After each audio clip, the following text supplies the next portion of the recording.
I'm so glad to be able to be your moderator today and discuss those important issues.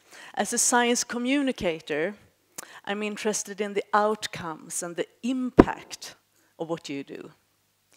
But that doesn't take away the processes, you know? Sometimes we tend to focus so much on the result.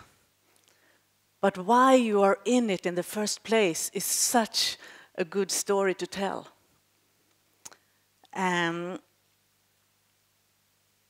We have some wonderful speakers from Europe here today. And Kristina Moberg, the former president here at the Academy, has made this program for us today. And I know that she will come on stage later today and really try to pinpoint the key questions here so that we can perhaps not have the answers, but understand the complexity and also understand what's up to me now in my organization, at my university. When I talked to you speakers beforehand, it was interesting because I heard you speak about like 2 words that came back. Both started with an I, by the way, but that was a coincidence. The first word was ideas. Everything is about ideas. The other one, guess? Individuals. It's all about us, people. We are the agents in this system. It's we who change it. And we do it also together. So of course, good environments and teams are so important as well. So let's start. And the first speaker has a long career in the research system. He's now at the European Research Council, but has been at the Centre National de la Recherche Scientifique, was that right? For many, many years. And I know, since he's also professor of mathematics, he enjoyed the award ceremony of the Abel Prize. Was it yesterday or the day before? So that's why he also could sort of fit in the Stockholm symposium in his traveling. We are so privileged to be able to welcome Professor Jean-Paul Bourguignon. A warm hand. Welcome.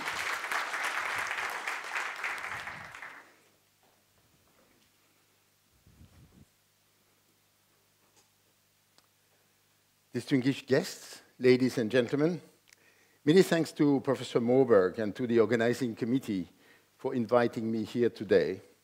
It is a great honor to speak at this scientific symposium organized by the Royal Swedish Academy.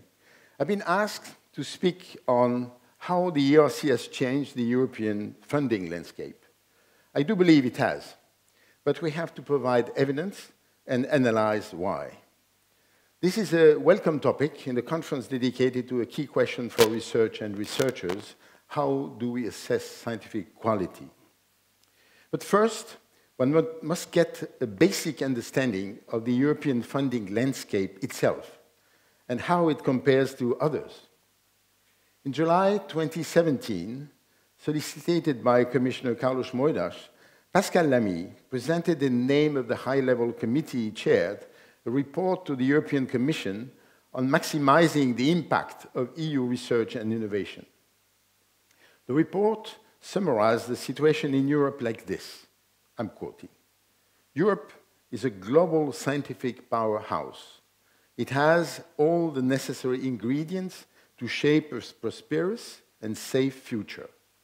1.8 million researchers working in thousands of universities and research centers, as well as in world-leading manufacturing industries, a suite of increasingly interconnected research infrastructures, a thriving ecosystem of small and medium-sized enterprises, and an increasing number of hotspots for startups.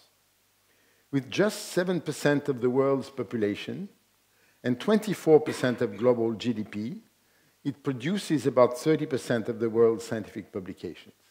End of quote. Then the report went on to sound a strong warning. I'm quoting again. But compared to other major economies, Europe suffers from a growth deficit which together with the experience of uneven progress fuels social disenchantment and political divisions across the continent. At the heart of Europe's slow growth lies its innovation deficit. Europe doesn't capitalize enough on the knowledge it has and produces. End of quote. So here we have a straightforward statement of an old idea known as, I'm quoting, the European paradox. This phrase appeared in a European Commission Green Paper in 1995, but the underlying idea has been around much longer. Put simply, here in Europe, we are good at research, but not at innovation. And as we can see, this idea still permeates policy at the European level to this day. But is it true? This is an important question. The idea of a European paradox carries obvious implications. If we are good at research, then everything is okay working therein are concerned, as far as research institutions and researchers working therein are concerned. A consequence of that would be we don't need to do anything more about them. Maybe we don't even need so many of them. Government action and funding should instead focus more on supporting innovation. That is why it is really important to examine such a narrative. Any policy based on a false or overly simplistic narrative will not help Europe and could even have considerably negative consequences. So, is it true that Europe is good at research and bad at innovation? Well, if we attend a world comparison, it is still the case that no other region can match the scientific output of the EU. In 2016, the EU produced 27% of the world's scientific publications. The United States, 20%. China, 17%. The developed Asian economies, 7%, with the rest of the world producing around 30%. And if we look at the 2,500 companies that spend the most on research and development worldwide, 577 are EU-based companies, accounting for 27% of the total, 778 US-based companies accounting for 37%, 339 Japanese for 14%, 438 Chinese for 10%, and 368 from the rest of the world for 12%. So, if we make the somewhat simplistic assumption that having more research and R&D intensive companies conditions having a strong economy, we can try a simple calculation. That is, the US and Japan managed to turn their share of science into a higher share of R&D intensive companies, whereas the EU does not. And here pops up the paradox. Many similar calculations have been made along the same lines. If we really want to make policy decisions affecting millions of lives, then this level of analysis is not really good enough. In the economics literature, the European paradox is not considered a convincing analysis. Let us take, for example, the world share of the most influential scientific publications, defined for commodity as the top 1% most highly cited publications. Here, the EU's share increases to 32%. China and the developed Asian economies dropped respectively to 9% and 3% of the most influential paper. But the US share goes up to 35%. So the EU, with 27 of the world's scientific publications, produces 32% of the most influential publication, while the US, with 19 of the total, produces 35 of the most influential publication. This only makes sense if each US paper is, on average, more influential than each EU paper. And the figures just presented seem indeed to make the case for such a statement.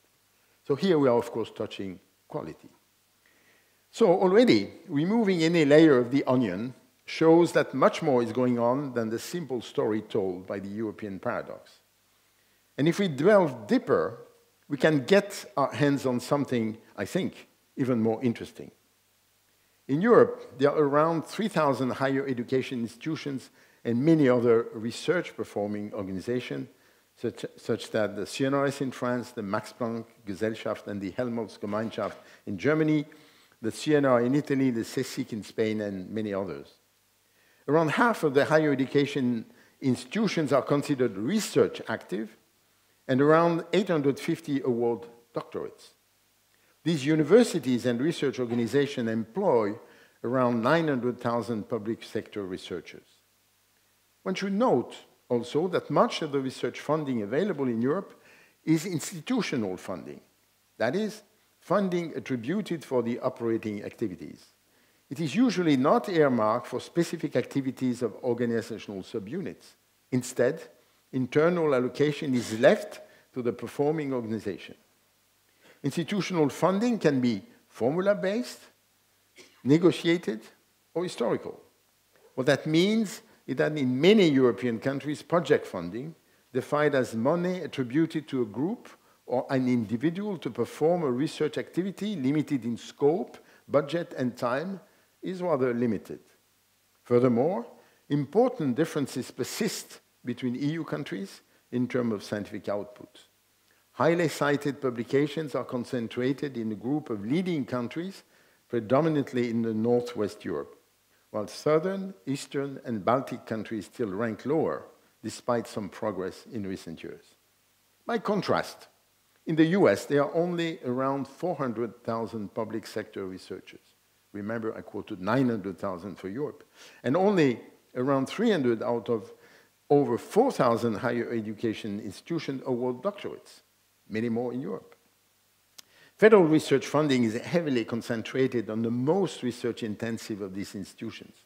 In 2014, 76% of federal research expenditure for higher education institutions went to the 108 ones classified as very high research under the Carnegie classification.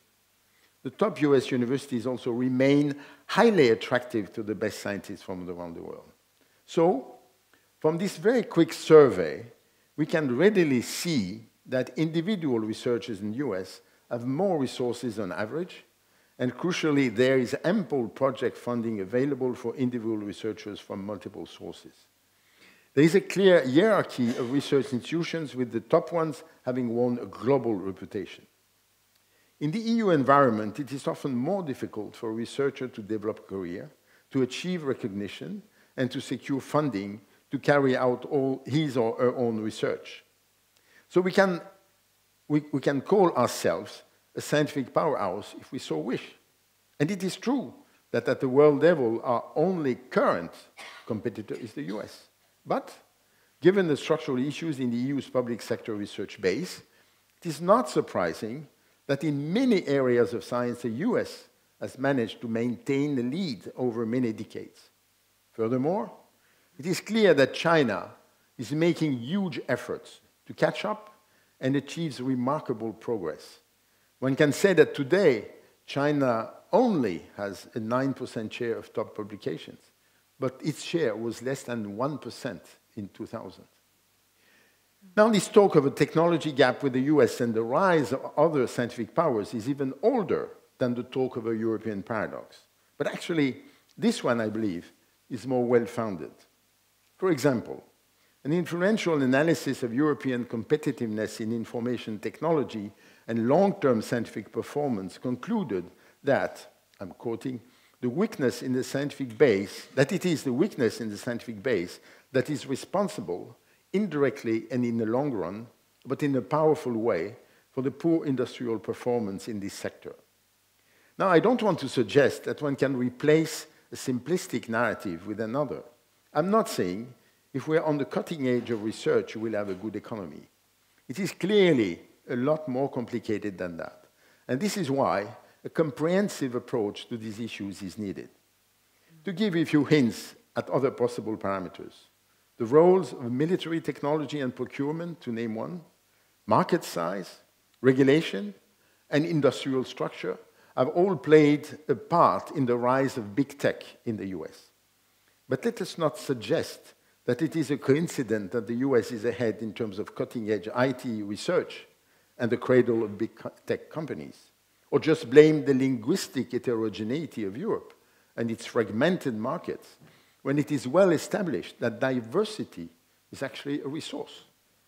The European Union's answer to this situation has been the creation more than 30 years ago of the Framework Programme for Research and Development, which is now the Framework Programme for Research and Innovation. The idea was that such a program can address the fragmentation and lack of critical mass in Europe by setting up large-scale collaborative projects in priority areas. This effort has been ongoing since the 1980s. However, one can see that this type of funding does not address the structural weaknesses in the EU research system, which had to do with the highest quality research. Actually, after some time, this action reached its limit because of its somewhat artificial character and also of the clientele-prone aspect of the setting it created. This state of affairs triggered in 2000 the launch of the European Research Area and the Lisbon Strategy, which started the period of reflection among European scientific and policy-making communities on how to revise the existing strategy to best support research and innovation at the EU level. The emerging debates emphasize the central importance of high-quality basic research to the relative performance of the innovation systems in the US and in Europe. The idea of a mechanism for funding basic research carried out by individual researchers at EU level therefore gradually gained traction. The top-down nature of the framework program, its rather heavy bureaucracy, and excessive weight put on deliverables set at the time of submission led many of the best scientists to turn away from it. This was precisely documented in several countries, France being one of them. This led the European scientific community to launch a rather long campaign to get an instrument that would take frontier research for what it is, namely an open-ended adventure. After a rather convoluted process where several important players from academia, but also politics and the European Commission played a key role, one could arrive in 2007 at the creation of the European Research Council, ERC, the first simple science-driven funding mechanism at EU level, functioning in the least bureaucratic way. It was designed to raise the attractiveness of the European research system, give younger researchers room to develop their most ambitious projects, and help Europe produce the very best cutting-edge science in new and rapidly emerging fields. By channeling resources to researchers selected for the first time through a truly pan-European competition on the basis of their best ideas, the idea was able, and must remain able, to have a very high impact. Condition for this to happen was, of course, that the selection process be exemplary and involve the most qualified researchers coming from anywhere in the world. This confers status and visibility on the best research leaders working in Europe and helps to attract and retain, in Europe, outstanding researchers. This is something highly non-trivial because of an enhanced competition at world level due to the major investments made in particular by several Asian countries, among which China, of course. The results of the ERC calls also provide benchmarks for individual countries and research institutions to catalyze changes in national science research funding policies, as well as institutional practices to make Europe a more attractive research environment. Everything has to do with quality there. The ERC has already demonstrated a wide range of direct and indirect impacts across a number of important dimensions. Most clearly, the ERC is funding scientific breakthroughs and major advances, with a number of ERC grantees receiving high-level distinctions, such as international prizes. Here in Sweden, I'm of course tempted to highlight the 6 Nobel Prizes won by ERC grantees in only 11 years. Let me list further impacts of the ERC on the European research system I personally consider key.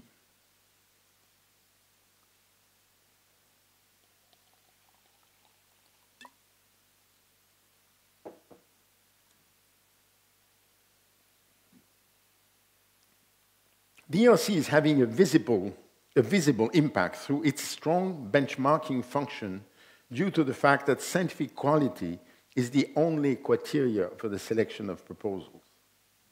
Second, since now researchers know that to get an ERC grant, one has to come up with a truly exciting idea, this leads a number of them, in particular younger ones, to try and formulate what they really dream of working on. Of course, by far not all of them get ERC support to accomplish their dreams, but many, and they tell that to me, recognize that it was the first time they did this exercise, and that it inspired them in the further development of their careers. Third point, the ERC Scientific Council has constantly put considerable emphasis in building up the next generation of researchers by dedicating 2/3 of its resources to researchers in the early part of their career. This meant for a number of them having access to real scientific autonomy much earlier than it was traditionally done in their environment. Putting trust in younger people lies at the heart of the ERC, and this has now widely impacted the scientific community in Europe. Fourth, ERC panels take seriously the ERC aim for high-risk, high-gain research, deciding often to support projects that quite often were refused at national or regional levels as too risky. Fifth, the decision by the ERC Scientific Council to refuse to distinguish between pure and applied research, retaining the expression frontier research, has proved very successful. ERC grantees have given many examples of a production of totally unexpected applications with very concrete and sometimes spectacular effects in society. A solid proof of the validity of this approach is the share of ERC projects in intellectual property rights is far greater than the ERC budget share, when one would have expected the opposite. Actually, it's 29% for the IPR impact versus 17% for the budget in the 7th framework program, and an even higher difference in Horizon 2020. This is very far away from the image of researchers living in the ivory tower. Actually, a significant number of them went all the way to create spin-off companies. Six, I believe, one of the vehicles for this broader action is the proof of concept program introduced by the ERC Scientific Council that enables researchers who, along the way of doing their research, see the possibility to get closer to markets or to respond to societal needs, to be accompanied in their first steps, another positive way of encouraging researchers to explore new territories. Seventh, the ERC has convincingly shown that more space must be reserved to a bottom-up approach, so much so that Commissioner Moedas borrowed the ERC model to build the European Innovation Council, EIC, and that the next framework program, Horizon Europe, is a priori built away from the silos that were quite emblematic of the previous framework programs. We must follow this open path and hope that the expression co-creation used in the presentation of Horizon Europe will be taken to heart. Another domain in which the ERC has, over the years, made significant progress is gender balance, and shown that with a careful and sustained attention to the processes, both of the share of women applying and the success rates, they can be readily improved, up to the point that, for 3 consecutive years now, women have had at ERC a slightly higher success rate than men. This, of course, while keeping scientific qualities as only criteria. I personally hope this can inspire other funding agencies. Another impact of the ERC that can be widely improved is the exploitation of the results coming from funding projects to nurture the European policy for research innovation. This can be readily obtained by using the remarkable scientific competence and high level of knowledge gained by the ERC scientific officers due to their careful follow-up of the scientific achievements of ERC-funded projects. This can also be enhanced by creating reference conferences around ERC grantees and highlighting their results, open, of course, to other scientists. On this basis, it is, of course, of critical importance to make sure that all conditions are gathered for this impact to continue. And for this one has to identify them. A critical reason for the success of the ERC is its governance. It has been given to an independent scientific council in charge of the overall scientific strategy and with full authority over decisions on the format of the research to be funded and its evaluation. This guarantees its credibility in the scientific community, as well as the effectiveness of the ERC's scientific program, the focus of its operation on serving the scientific community in the least bureaucratic way, and the integrity of the peer review process. In 2015, the ex-post evaluation of FP7, put in place by the European Commission, stated the following about the ERC. I'm quoting. At that time, ERC was in charge of the IDEAS program. The IDEAS program has been overall highly successful. It has produced remarkable scientific results in a relatively short time frame. It has used the resources available effectively and efficiently. Should be continued and possibly expanded. The European research area has long been in need of this institution. By and large, the superiority of the US research system with respect to the European one in the last 2 or 3 decades can be explained as follows. In the US, there has been half a century of systematic, comprehensive, tough ex-ante competitive selection process, largely based on peer review at federal level. Large size of the competition has forced all researchers, with no exception, to fight for quality of research and, where possible, for excellence.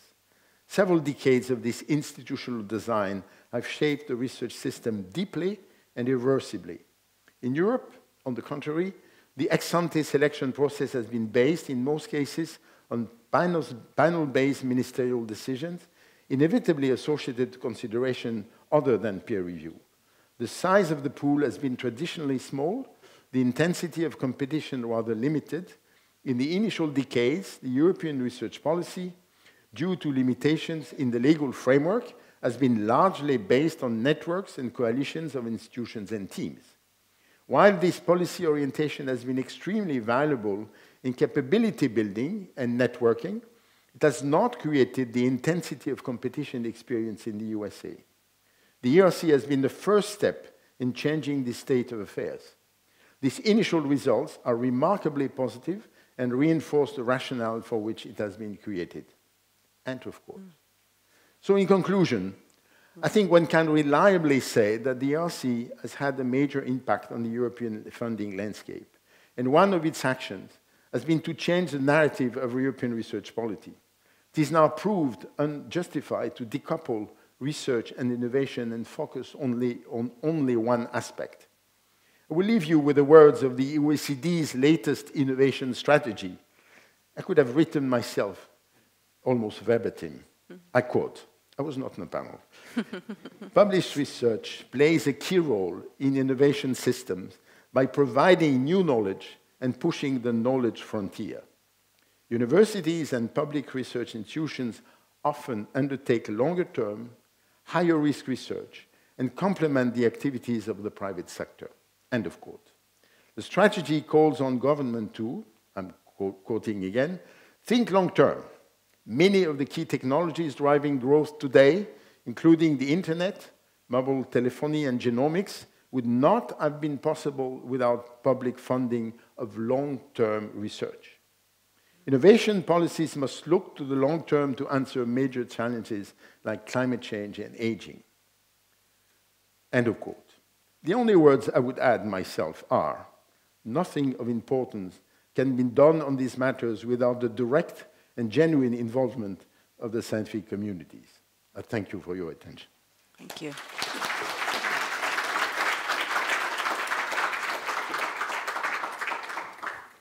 Thank you so much, and I think we have a few minutes for questions. So please raise your hands if you have a question. I have a first one. Okay.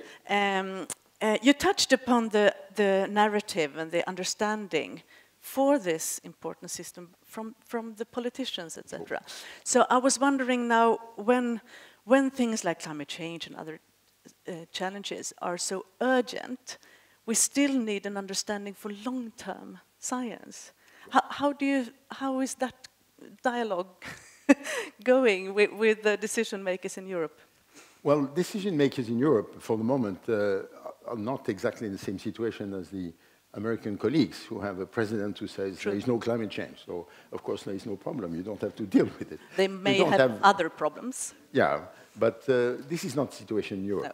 The key point is to really identify that for sure climate change will require a better understanding, preparation for changes. The changes on the society will be coming, but also that some of the changes will be hard decisions to be taken by politicians, which will apply to everybody in the society.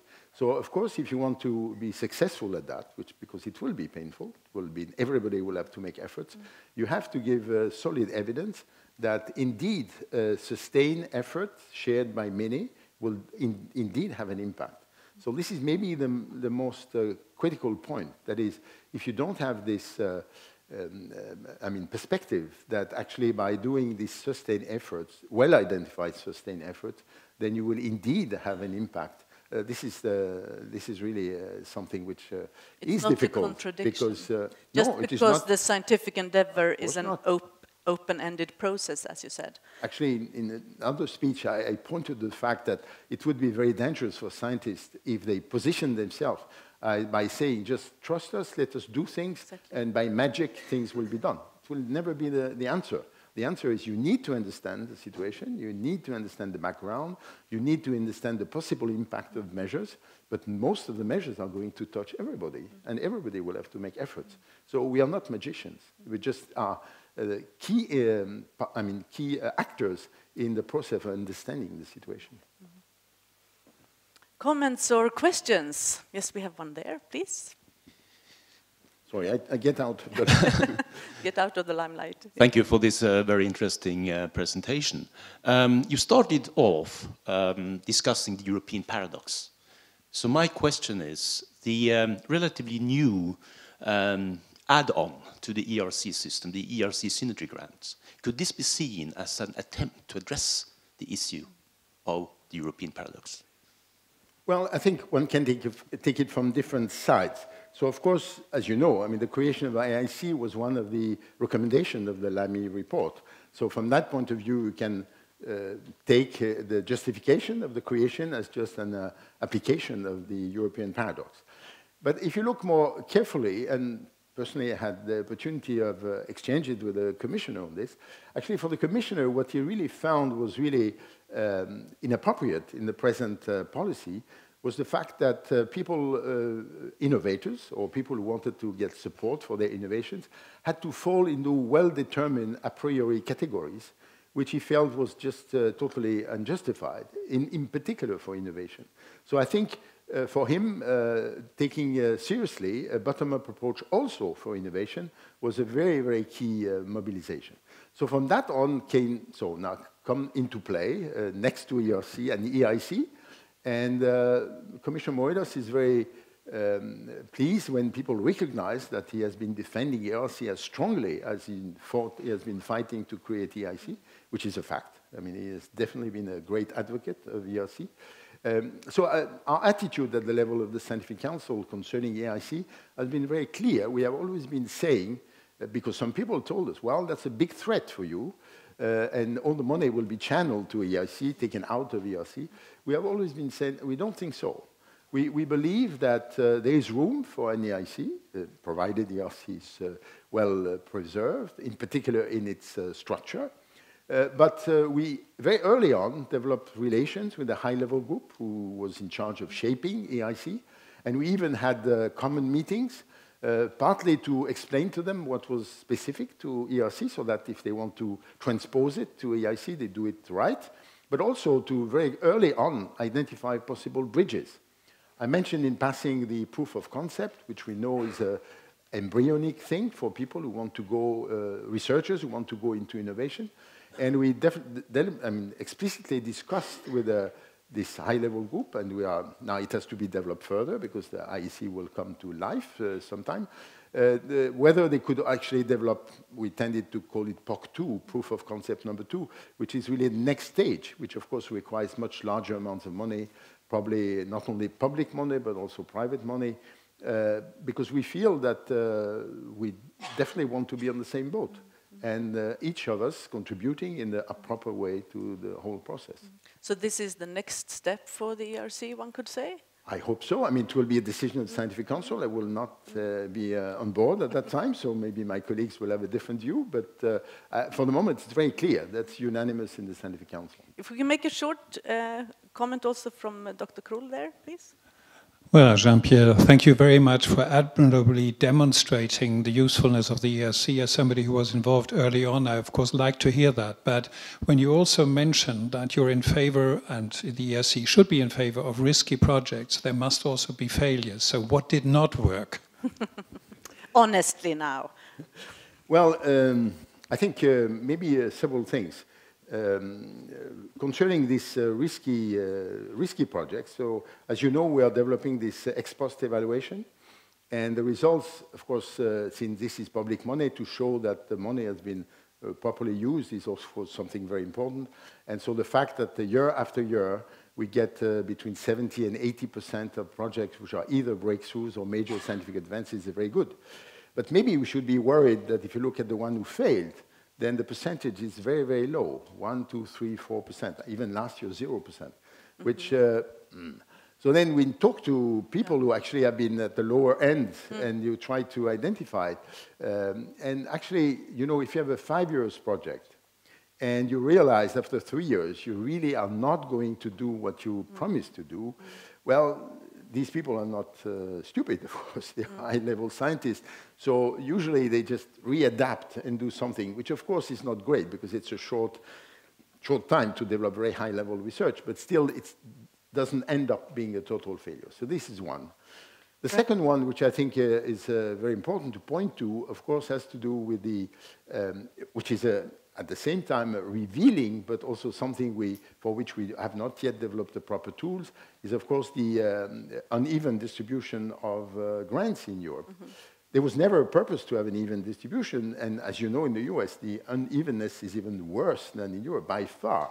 But still, this is, we know very well, and every one of us as scientists who have colleagues in countries which are less successful, and we know that these people are as bright as the other one. But it's true that the working conditions can be very bad. Very often salaries, for example, are so low that people take a second job just to survive, or take many more hours to teach because that's the only way they can survive. So of course, if you're teaching many, many hours a week, it's very difficult to do high-level research. So from that point of view, and we are looking into that, we are trying some tools, we know that the fact that some countries are not putting enough effort into the research translates into very bad conditions for the researchers. And if you compare, for example, what is the share of GDP that the countries dedicate, you have the very, I say, positive countries, and Sweden is one of them, Germany is another one, and Nordic countries altogether are pretty good. But you still have presently Italy at 1%, you have Romania at 0.2%. So of course, it's very difficult in these conditions for researchers to have decent working conditions. I'm sure we will come back to this in several discussions during the day. But thank you so much for this excellent talk. Thank you.